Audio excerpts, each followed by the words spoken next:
কথাতেই বলে মাছে ভাতে বাঙালি। আর মাছের ঝোল যদি হয় ফুলকপি আলু দিয়ে এই শীতের মরশুমে, তাহলে কেমন হয় বলুন দেখি। আজকে কিন্তু বানিয়ে ফেলেছি রুই মাছের ঝোল ফুলকপি আলু দিয়ে।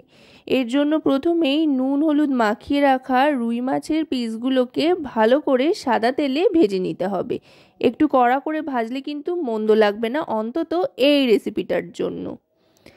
বেশ লালচে করে দুপিঠ ভেজে নিয়ে মাছগুলো তুলে নেওয়ার পর এবার ওই তেলেই দিয়ে দিলাম ডুমো ডুমো করে কেটে রাখা আলু। আলুটাও বেশ ভালো করে ভেজে নিচ্ছি। যেহেতু ফুলকপি আলু এখানে ব্যবহার হচ্ছে, তাই সবজিগুলো একটু ভেজে নিলে কিন্তু রান্নার স্বাদ অনেক গুণ বেড়ে যায় আর সবজিতে মশলাগুলো খুব সুন্দর ইনসিস্ট করে। এবার আলু ভাজার পর দিয়ে দিচ্ছি ফুলকপি। ফুলকপিটাও বেশ লালচে করে ভেজে নিতে হবে।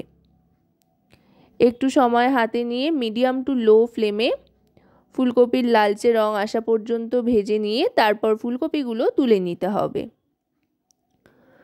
ফুলকপিটা তুলে নেওয়ার পর এবার আরেকটু তেল কিন্তু এতে অ্যাড করতে হবে। আমি আজকে গোটা রান্নাটাই কিন্তু সর্ষের তেল নয় সাদা তেলে বানাচ্ছি, চাইলে আপনারা সর্ষের তেলও ব্যবহার করতে পারেন।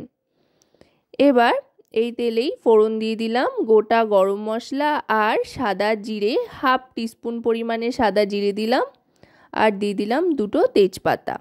এবার গরম মশলা থেকে একটা মিষ্টি গন্ধ ছাড়তে আরম্ভ করলে এতে দিয়ে দিতে হবে টমেটো বাটা আর আদা বাটা।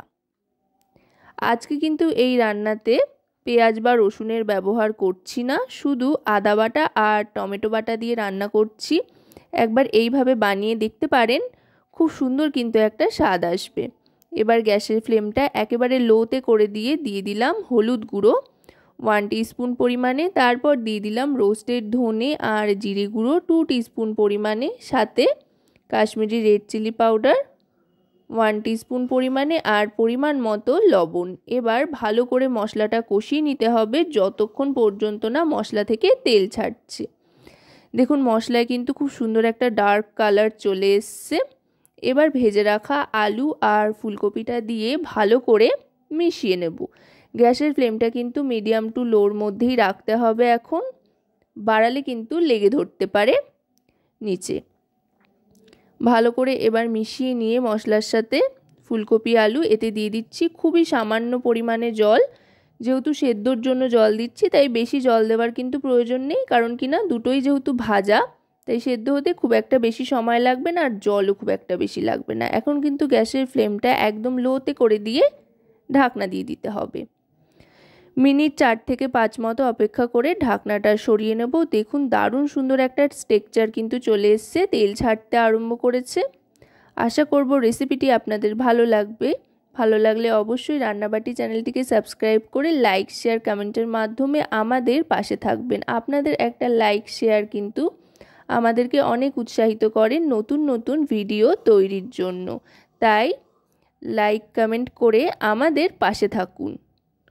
দেখুন কথায় কথায় কিন্তু ফুলকপি আলু একেবারে সেদ্ধ হয়ে গিয়েছে আর মশলাও সম্পূর্ণ কষে গিয়েছে। এবার দিয়ে দিচ্ছি পরিমাণ মতো জল। অবশ্যই কিন্তু গ্রেভির জন্য ঈষৎ উষ্ণ গরম জল ব্যবহার করাটাই ভালো, তাতে করে ঝোলের স্বাদটাও খুব সুন্দর হয় আর তাড়াতাড়ি ঝোলটা ফুটেও ওঠে। এবার জলটা দিয়ে গ্যাসের ফ্লেমটা মিডিয়াম টু হাইতে করে দেবো। গ্রেভিটা ফুটে উঠতে আরম্ভ করলে দিয়ে দেবো হাফ টিস্পুন গরম মশলার গুঁড়ো। এতে করে দারুণ সুন্দর একটা গন্ধ আসবে। আর তার সাথে দিয়ে দেব ঘি হাফ চামচেরও কম।